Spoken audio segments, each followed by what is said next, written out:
Porto e Negócios. Patrocínio Brasil Terminal Portuário. Acreditar e inovar. Grupo Gelog. Grupo Iaman. Apoio institucional Concais. Porto de Santos. Realização Santa Cecília TV.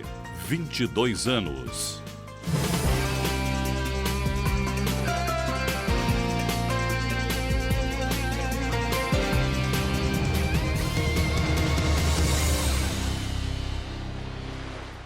Olá, está no ar Porto e Negócios, o nosso espaço semanal para que possamos debater assuntos importantes em relação aos portos internacionais, portos do Brasil e principalmente em relação ao Porto de Santos. Esta semana recebo aqui nos estúdios da Santa Cecília TV os dois diretores da Associação de Engenheiros e Arquitetos de Santos para podermos debater o 7º Seminário Hidrovias Já. O meu primeiro convidado dessa semana é o professor Áureo Pascoaleto. Professor, obrigado pela presença. Prazer enorme te ter aqui novamente no Porto e Negócios. Eu que agradeço, estamos à disposição. Meu segundo convidado dessa semana é o engenheiro Eduardo Lustosa. Edu, você já tem cadeira cativa aqui no nosso programa, né? Muito obrigado pela tua presença, sempre trazendo informação de qualidade para que a gente possa compartilhar com essa audiência tão qualificada que a gente tem. Nós que agradecemos o convite, né? Esse tema tão relevante para a nossa região, né? O 7º Seminário Hidrovias Já acontece no dia 15 de outubro e essas duas autoridades vão trazer informações exclusivas para você. Professor Áureo, o Seminário Hidrovias Já, como eu mencionei, acontece no dia 15 de outubro. Para que possamos iniciar, como é que as pessoas podem se inscrever para um tema tão relevante quanto esse para fazer a sua participação? A inscrição pode ser de uma forma bem simplificada através do site da Associação de Engenheiros, www.aeas.com.br, ou então pelo telefone 3288-1110, 3288-1110. Simplesmente, então, tem as informações no site ou, então, fazendo a inscrição por telefone. Não tem nenhum custo, é realmente necessária a inscrição para controle das pessoas, mas são todos muito bem-vindos. Tá aí, se você quer aprender também sobre esse tema, uma excelente oportunidade para você participar de um evento tão importante quanto esse para o nosso país. Edu, quais as autoridades e personalidades que já confirmaram presença no Hidrovias Já? Estrategicamente, nós envolvemos o governo federal, o governo estadual e municipal, né? Nessa abrangência federal, nós convidamos o DENIT, que prontamente já confirmou a presença. O DENIT, no governo do estado, nós estamos com o departamento hidroviário, bastante entusiasmado ainda com esse desenvolvimento, né, da hidrovias na Baixada Santista. E aqui embaixo nós convidamos todos, né? Mas está vindo a GEM com o engenheiro Adilson Gonçalves. Ele está representando também o vice-prefeito, né? Então, esse aspecto... O rol de autoridades é bastante amplo, né? Sem dúvida.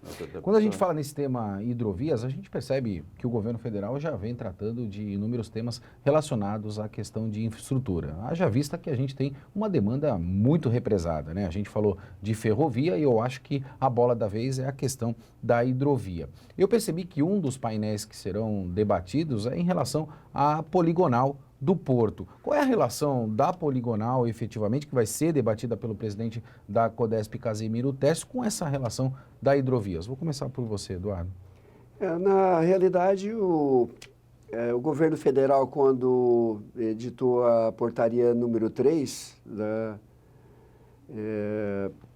isso em 2014, a portaria número 3, ela definiu a poligonal do porto organizado e a autoridade portuária ela se concentrou dentro de uma área que ela ficou muito restrita, né? Nós até entendemos e discutimos chamado isso. Porto Organizado. E discutimos que isso com certeza tem vida curta, né? E a poligonal do Porto Organizado vai ter abrangência dos 200 quilômetros de hidrovias, né, que servem a Baixada Santista. Então, é vida curta essa poligonal, restrita somente aonde hoje praticamente se atracam navios. Áureo, é certo a gente afirmar que esta questão da discussão da poligonal do Porto de Santos vai fomentar o desenvolvimento das hidrovias e o que pode trazer como consequência da industrialização efetivamente e de novos modais logísticos para a nossa região? Essa questão da poligonal que defende a atuação legal da autoridade portuária, ela é uma discussão importante e necessária, tá certo? Realmente é uma restrição que a gente compreende do aspecto legal, mas o Porto tem toda a ambiência regional que influi diretamente, inclusive terminais fora dessa poligonal, que tem aspectos que têm que ser levados em conta, de acessos rodoviários, ferroviários, de dragagem e de implicações, vamos dizer, com o porto em geral. Então, essa é realmente uma discussão que precisa, como o Eduardo mencionou, ser revista, tá certo? Ampliar essa situação e integrar o porto com toda a região, também nesse aspecto da competência e da autoridade portuária.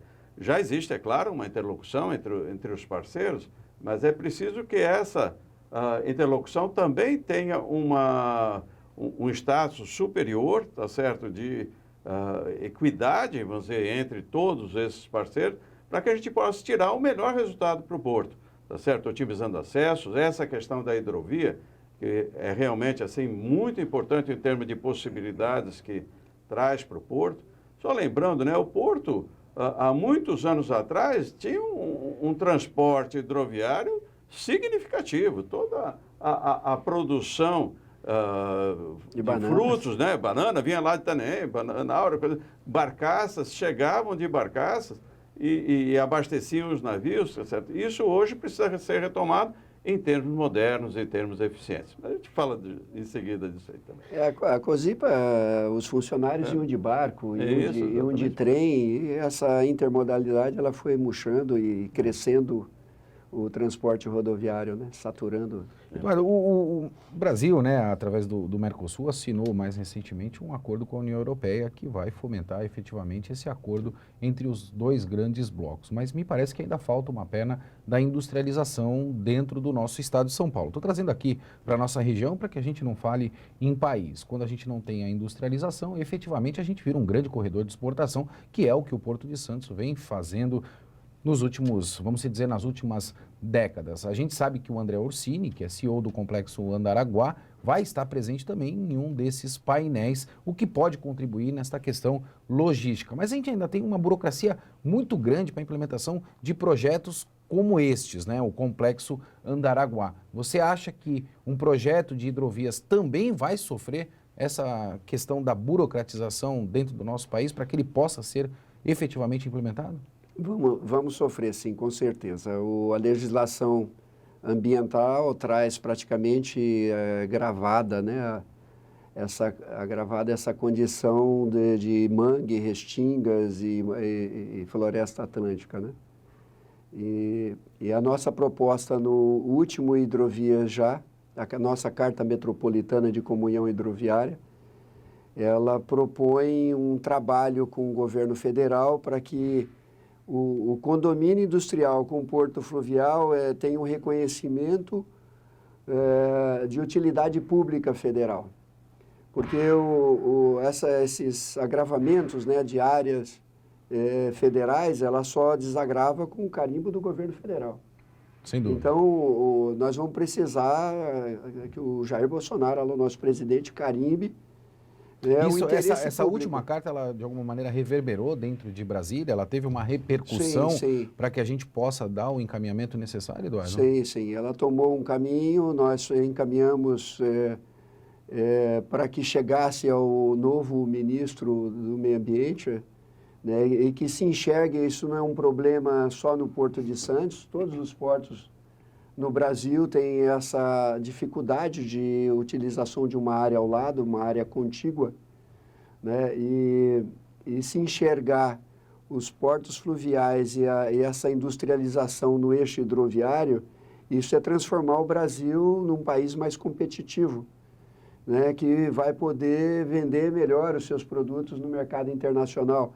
Então, isso é um projeto estratégico de governo. E essa foi nossa mensagem na Secretaria de Portos, na Secretaria Nacional de Transporte Aquaviário, né, para que eles entendam e conspirem para que tenha esse reconhecimento de utilidade pública e interesse público.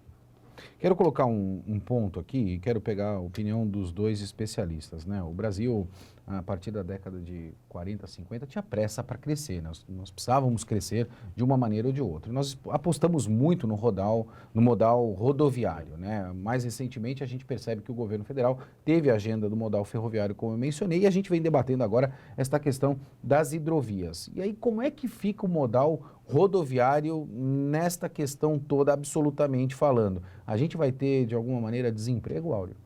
Olha, eu penso que não. Na realidade, vamos dizer, a implantação da indústria automobilística ao final da década de 50, ela foi um movimento muito importante para a industrialização do país. Trouxe, vamos dizer, empregos, trouxe tecnologia, incentivou também a abertura de estradas, que eram muito poucas, tá certo? Então, mudou todo o país, tá certo? Só que isso se prorrogou de uma forma exacerbada. Como tudo no nosso país, né? E hoje é ruim até para o transportador rodoviário, tá certo? Na medida que se transporta, porque cada modal tem a sua forma ótima de trabalhar. Então, o caminhão tem a agilidade que é indiscutível, vai rapidamente e entrega um produto. A ferrovia trabalha com grandes massas a médias e longas distâncias. E a hidrovia bate todos, assim, em termos de desempenho, de economia e tudo. Mas precisa ter o rio ou o curso d'água aonde ela possa efetivamente trafegar. Então, eu penso que otimizando os modais, cada um, vamos dizer, ocupando o seu espaço, e até de formas combinadas, né? O caminhão vai em cima da balsa, pode ir em cima do trem, tá certo? Os passageiros, também veículos próprios. Então, a gente otimizando, fazendo a intermodalidade, como se fala, a gente vai criar soluções, aperfeiçoar o sistema, que vai ser benéfico também para os veículos rodoviários, tanto automóveis, quanto ônibus, quanto caminhões. Edu, a gente sabe que é uma preocupação muito grande, haja vista que as grandes transportadoras já vêm sofrendo hoje as questões de frete, combustível, entre outros fatores. E a gente percebe notoriamente que esse é um modal que hoje não tem uma regulamentação que dê a tranquilidade para que haja até propriamente novos investimentos. Como é que fica esta questão na tua visão? A gente vai, de alguma maneira, fazer com que o transporte seja mais ágil, mais rápido e aí tem a maior produtividade? Este é o grande ganho que a hidrovia pode dar ao modal rodoviário? O modal rodoviário ele é o mais flexível de todos, né? Todos os demais dependem do rodoviário. O avião não vai na porta da minha casa, nem o trem. O caminhão ele vai em qualquer local e os outros modais são dependentes. Para chegar a carga Seria no aeroporto... Seria um novo arranjo logístico, onde esses modais vão fazer pequenas distâncias e movimentações muito mais ágeis? Para chegar numa carga no aeroporto, é o caminhão que leva, são raras oportunidades que o trem chega no aeroporto. Então o caminhão ele é muito flexível, o que abastece o mercado interno, é o caminhão que abastece o mercado interno. Então, essa fala, né, de desemprego com a hidrovia ou com perda de trabalho dos caminhoneiros, ele é uma grande inverdade que precisa ser corrigido. Né? O porto hoje está em 132 milhões de toneladas, nós temos a obrigação de projetar 250 milhões de toneladas e nós não temos sistema viário para isso. Não temos sistema viário para isso. Então, quando se dispersa pela hidrovia, e junto com condomínios industriais, você ganha competitividade e vai exportar muito mais. Então, o caminhão vai trabalhar mais, em 250 milhões de toneladas, o caminhão vai trabalhar muito mais, o trem vai trabalhar muito mais, e a hidrovias vai trabalhar muito mais, e o país fica mais competitivo. Então, essa falácia precisa ser combatida. Nós temos também um plano desse de trazer alguns líderes rodoviários para a nossa associação, para uma conversa, um café da manhã, e mostrar números, né, que estão repercutindo no mundo inteiro com sucesso, E nós estamos com medo aqui de que a hidrovia deslanche e que o caminhoneiro perca trabalho, né? Isso não é verdade. Eu quero tratar no segundo bloco em relação a essa questão dos corredores de desenvolvimento que a gente pode ter através das hidrovias e vou questionar também os meus convidados em relação ao estrangulamento da quantidade e tonelagem de carga que a gente pode ter no Porto de Santos. O Porto de Negócios vai para um breve intervalo, mas como você bem sabe, você tem a oportunidade de acessar o nosso site e enviar o teu vídeo em relação à tua função ou tudo aquilo que acontece pelos portos do Brasil. Roda o quadro Destaque Portuário.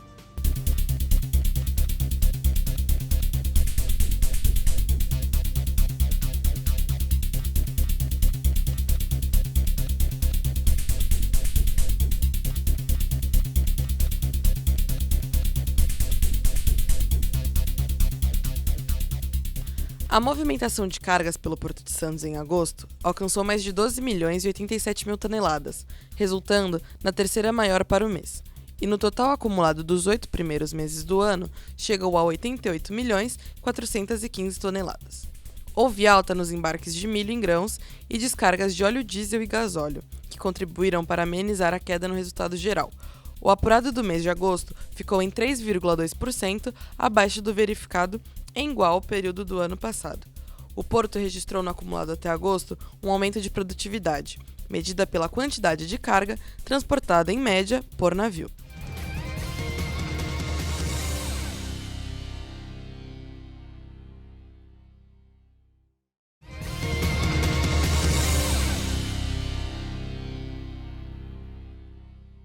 Estamos de volta com Porto e Negócios, eu sou o Maxwell Rodrigues e não esqueça de acessar o nosso site, escolher um dos grupos de WhatsApp e participar juntamente com os nossos convidados e também com uma grande comunidade para que nós possamos debater a maior joia que temos na nossa região, que é o Porto de Santos e também todos os portos do Brasil. Esta semana recebo aqui nos estúdios da Santa Cecília TV os dois engenheiros da Associação de Engenheiros e Arquitetos de Santos, Áureo Pascoaleto e Eduardo Lustosa. No último bloco, deixei um questionamento para os meus dois convidados em relação aos corredores de desenvolvimento que a Hidrovias pode trazer, principalmente para o Porto de Santos. Áureo, vou conversar com você em relação a esse tema, né? O que pode gerar de desenvolvimento esses corredores que as hidrovias podem proporcionar para o Porto de Santos? Olha, em primeiro lugar, Maxwell, existe sempre, quando se fala em navegação, nós temos aqui na Baixada uma hidrografia de planície, então são rios cheios de meandros, né? São curvas, são rios que têm baixa declividade, são rios que têm todo o entorno ali de mangues e condições que têm que ser olhadas sempre com muito cuidado. Há pessoas, inclusive, que vivem, vamos dizer, de uma forma extrativista, pescadores e comunidades ribeirinhas. Quer dizer, tudo isso tem que, em primeiro lugar, ser respeitado na questão ambiental. E para isso, vamos dizer, temos visto, inclusive, nas edições anteriores de hidrovias, novas embarcações que são apropriadas para um transporte moderno. Uma preocupação é o seguinte: um barco em alta velocidade gera marola, gera um ondeamento que vai afetando as margens desses canais. Então, existem hoje já embarcações que atenuam sobremaneira esse efeito de ondulação e, com isso, permitem que se possa fazer uma extração. A questão também, vamos dizer, as hidrovias implicam em questões de sinalização, de profundidade, de manutenção do leito fluvial, né, do leito aonde as barcas vão passar. Quer dizer, existe uma quantidade grande de obras de engenharia que precisam ser feitas e, repito, com o cuidado ambiental. Quer dizer, nós temos capacidade e competência de engenharia para atender todos esses aspectos. Então, à vista disso, vamos dizer, imaginem, vamos dizer, o recebimento de cargas, vamos dizer, até o costado dos navios, vamos dizer, tem o carregamento e descarregamento de terra e pode ter um carregamento e um descarregamento de costado, abastecimento, vamos dizer, da região e, principalmente, vamos dizer, nós já temos alguns sistemas de transporte de passageiros que são os operados pelo Estado, nessas embarcações que fazem a ligação entre as margens, as catraias, que com alguma limitação, vamos dizer, fazem o transporte também entre Vicente Carvalho e aqui em Santos, e vice-versa. E pode ser muito ampliado. Pode-se ir a Bertioga, como já teve uma linha de barco para Bertioga, pode-se vamos dizer, atender todas as regiões no entorno da ilha de São Vicente, tá certo? E ramificações e também interligações que podem ser criadas por toda essa malha hidroviária que existe. E realmente, vamos dizer, existe uma grande contribuição que é a hidrovia moderna, planejada, ambientalmente sustentável, pode dar para essa movimentação do porto, e eu acredito que o Eduardo pode complementar isso melhor. Sem dúvida. Eduardo, a gente fala dessa questão de manutenção e, honestamente falando, eu acredito que a gente precisa mudar o nosso mindset dentro do nosso país, né? A gente sempre está olhando a questão do investimento, e a gente não se preocupa com a manutenção, a questão da relação do custeio. A questão da dragagem, efetivamente falando de manutenção, desde que ela não tenha agilidade, pode comprometer de alguma maneira esse modal hidroviário? A proposta para se fazer manutenção hidroviária é um dos temas do evento, através do engenheiro Sérgio Araújo.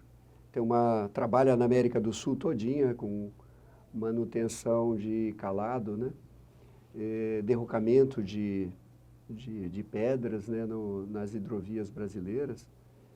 E nós temos 200 quilômetros de lama a montante do canal de navegação, né? A obra de engenharia correta trata de diques de fundo para segurar essa lama, para que quando chove a montante na Serra do Mar, não traga 200 quilômetros de lama para dentro de 20 quilômetros de canal portuário. Então, essa é uma obra, está se falando em terceirizar esse serviço com uma nova empresa.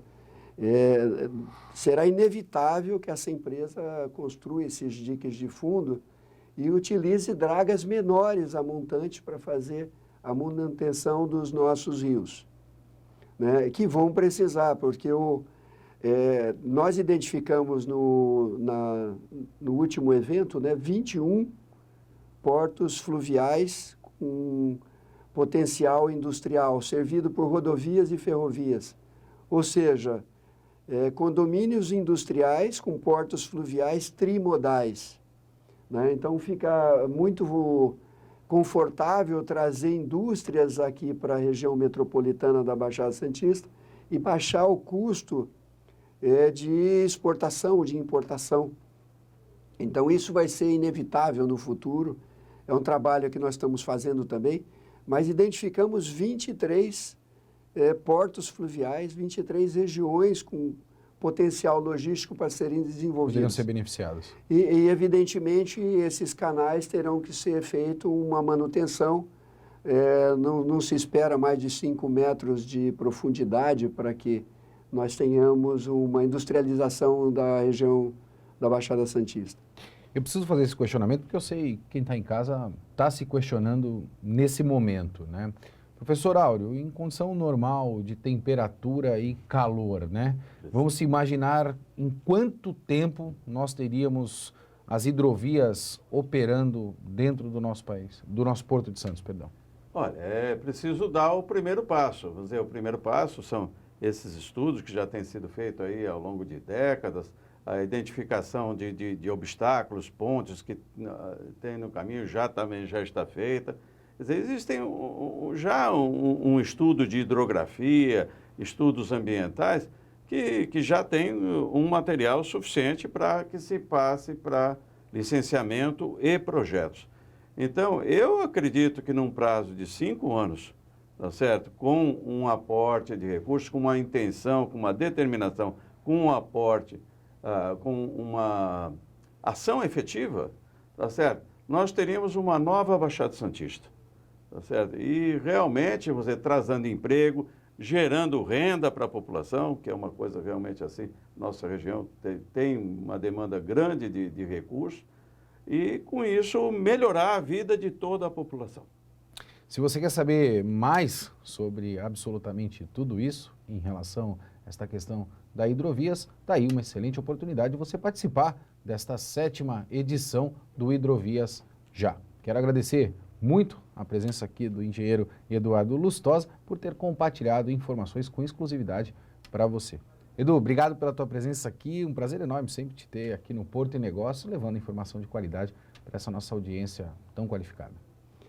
Nós que agradecemos o convite e esperamos que vocês também, Porto e Negócios, atenda ao nosso convite de trabalharmos muito mais juntos no próximo seminário Hidrovia já. Estaremos presentes, sem dúvida. É o 8º seminário, nós estaremos trabalhando juntos. Já fica aqui o compromisso do Porto e Negócios junto à Associação de Engenheiros e Arquitetos de Santos para que possamos estar na 8ª edição. Professor Áureo, obrigado pela presença, sempre bom te ter aqui juntamente conosco, espero que o senhor retorne mais vezes.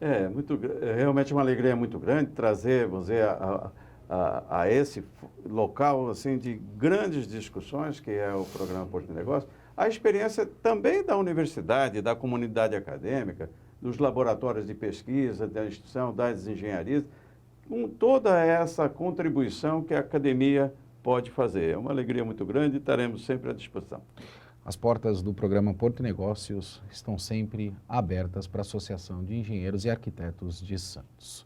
Semanalmente, eu sempre encerro o nosso programa com uma frase motivacional. Mas essa semana eu quero encerrar o nosso programa com um agradecimento. Nós perdemos, na semana passada, um grande ator do segmento portuário, o meu amigo Antônio Passaro. E quero aqui, em nome do Porto e Negócios e da TV Santa Cecília, agradecer a este ator tão importante que poucos sabem, foi um grande incentivador para iniciar esse projeto chamado Porto e Negócios. Passaro, onde quer que você esteja, eu sei que Deus está com você.